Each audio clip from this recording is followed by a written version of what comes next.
$3.4 billion. That's what the United States government has spent relocating nearly 50,000 households from flood-prone areas over the past 4 decades. And at the current buyout rate of roughly 1,250 properties per year, relocating the 20 million Americans at serious coastal risk would take 4,000 years. That impossible math explains why federal, state, and local governments are accelerating managed retreat programs while pouring hundreds of billions into coastal defenses that engineers admit may only buy a few decades of time. What's happening along America's coastlines isn't being decided through sweeping policy announcements or national debates. And that's exactly what makes it so easy to miss. Insurance cancellations, infrastructure cost-benefit analyses, and property-by-property buyout decisions are collectively reshaping where Americans can afford to live. And most people haven't noticed the pattern yet. 34 million Americans now live in low-elevation coastal zones, which works out to roughly 1 in 10 people in the country. That population has grown from 25.5 million in 1990, meaning people have been moving toward the water even as the water moves toward them. NOAA's 2022 sea level rise technical report delivered numbers that should have made headlines everywhere. U.S. coastlines will experience 10 to 12 inches of sea level rise by 2050, matching the entire rise observed during the previous century, but compressed into just 3 decades. The Gulf Coast faces the worst projections at 16 to 18 inches by 2050, while the East Coast expects 15 to 18 inches. Scientists project rises of 2 to 7 feet by 2100, depending on emission scenarios, and what that means in dollars is almost too large to comprehend. Climate Central estimates $106 billion in property value sits on land that will fall below sea level by 2050. The Union of Concerned Scientists puts total waterfront property exposure at $1.07 trillion. The insurance market has already started pricing this reality into every premium. The National Flood Insurance Program carries $22.5 billion in debt to the U.S. Treasury and pays approximately $619 million annually just in interest payments. Florida homeowners now pay nearly 5 times the national average for coverage, averaging between $14,140 and $15,460 annually. 11 insurance companies have liquidated in the state since 2017, and the market is accomplishing what no politician could openly advocate: pushing people away from vulnerable areas through sheer economic pressure. Soldiers Grove, Wisconsin had a population of just 600 when it became America's first voluntary climate relocation in the late 1970s. A July 1978 flood caused $500,000 in damages, and the community faced a choice between accepting a $3.5 million Army Corps levy to protect buildings worth less than $1 million or packing up and moving entirely. Village leaders rejected the levy with a clarity that still resonates today, noting it would turn them from a dying town subject to flooding to a dying town protected from flooding.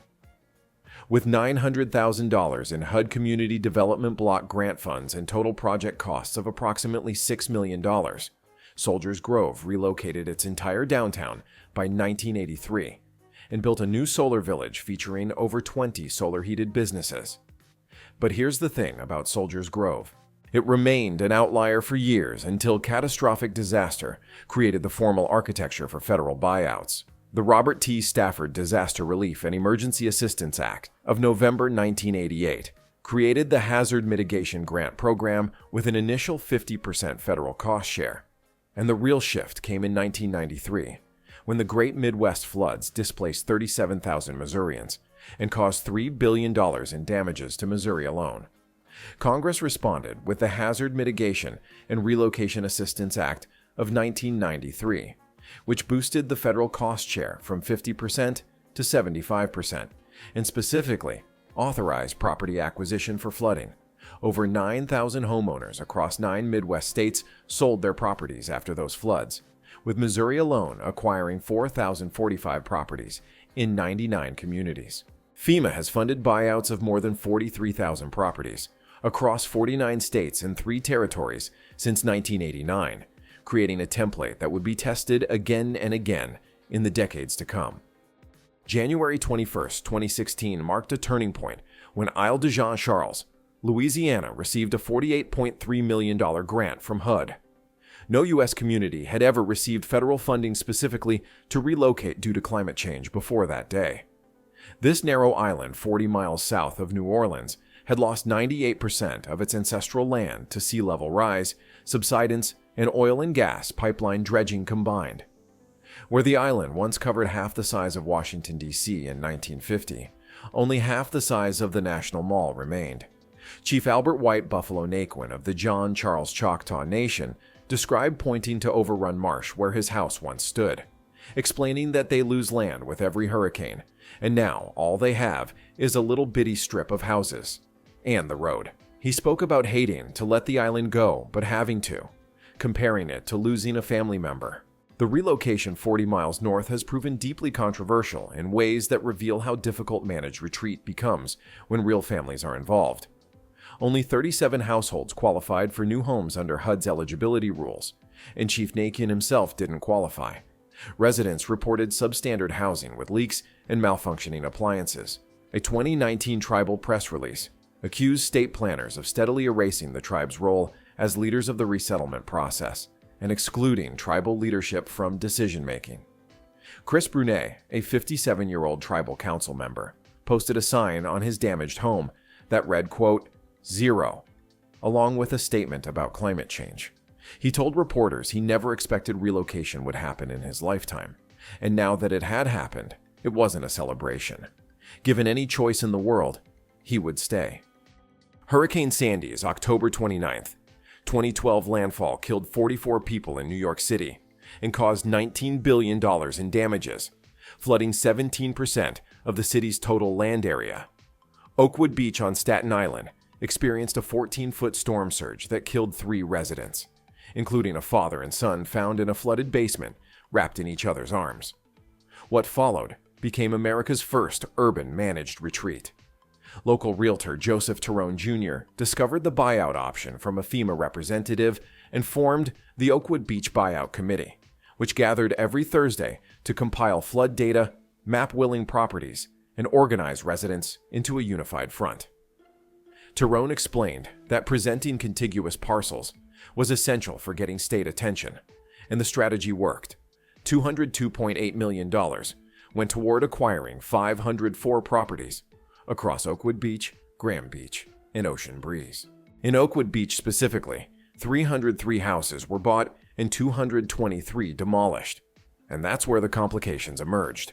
One study found that 20% of buyout participants moved to an equally or more vulnerable flood risk area, while 99% moved somewhere more socially vulnerable to future disasters. Karen Snyder took the buyout and moved 2 miles away, reflecting that the majority of the neighborhood decided they were done with it and tired of restless nights worrying about high tides. She expressed concern about coming back to see mansions built because people like being near the water. Late 2024 saw the final 71 residents of Newtok, Alaska relocate to a new village called Mertarvik, completing the largest village relocation in modern U.S. history after 3 decades of planning. This Yupik village on the Ninglick River had experienced erosion rates of 70 to 90 feet per year due to thawing permafrost and decreased sea ice protection. A 2009 Army Corps prediction estimated the town's highest point would be underwater by 2017. The relocation cost exceeded $150 million, funded through dozens of grants from at least 7 federal agencies, and the new village sits 9 miles away with 46 new homes. The move also revealed everything wrong with how the federal government handles these relocations. No single agency was in charge. The small tribal council lacked expertise to manage such a complex project. Housing built by the contractor had foundations that inspectors said don't meet minimum code requirements, with gaps where walls meet ceilings. Spring 2024 found residents still lacking running water and using 5-gallon buckets as toilets, while the power plant couldn't meet electricity demand. Jack Charlie moved in 2022 and described stuffing toilet paper into wall cracks after finding cold air drifting in, asking what kind of house they had built. One inspector called it some of the worst new construction he'd ever seen. At least 12 other Alaska Native villages are now exploring relocation, with the GIO identifying 31 coastal villages that may need fast-paced relocations. Miami Beach has committed $600 million to its Rising Above program, installing 60 to 80 pump stations and elevating 30% of all roads. The former mayor estimated this buys at least 50 years, and city engineer Bruce Mowry put the philosophy bluntly: Mother Nature's gonna win, and sea level rise is coming. But failure is not an option, and retreat is unacceptable. Zillow estimates Miami contains 26% of all U.S. homes at risk from rising seas, and the risky business projects $15 to $23 billion in property damage by 2050. Those pumps and raised roads might be temporary fixes for a permanent problem. Norfolk experiences the highest rate of sea level rise on the U.S. East Coast at 4.4 to 4.5 millimeters per year, made worse by land subsidence from groundwater withdrawal. Naval Station Norfolk, the world's largest naval base with capital replacement value over $4 billion, has piers being raised at $60 million each, and by 2050, most piers would flood during high tide plus moderate storm surge.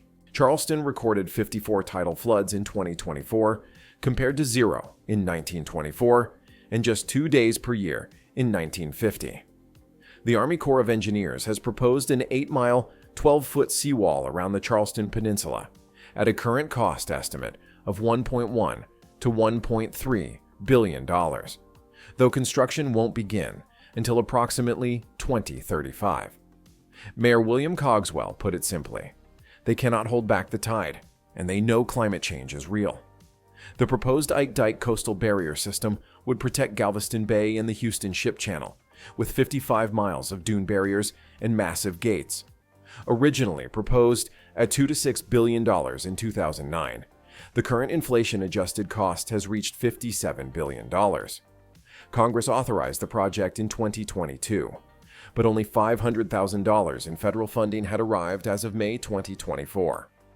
New Orleans completed its hurricane and storm damage risk reduction system in May 2022 at a cost of $14.5 to $15.6 billion, and this massive system already needs repairs. Land subsidence is causing it to sink, requiring $1.1 billion to lift 50 miles of levees. Without those upgrades, the system will stop providing adequate protection by 2073. Nature-based alternatives cost roughly 10% of engineered solutions over time and become self-maintaining within 4 to 6 years.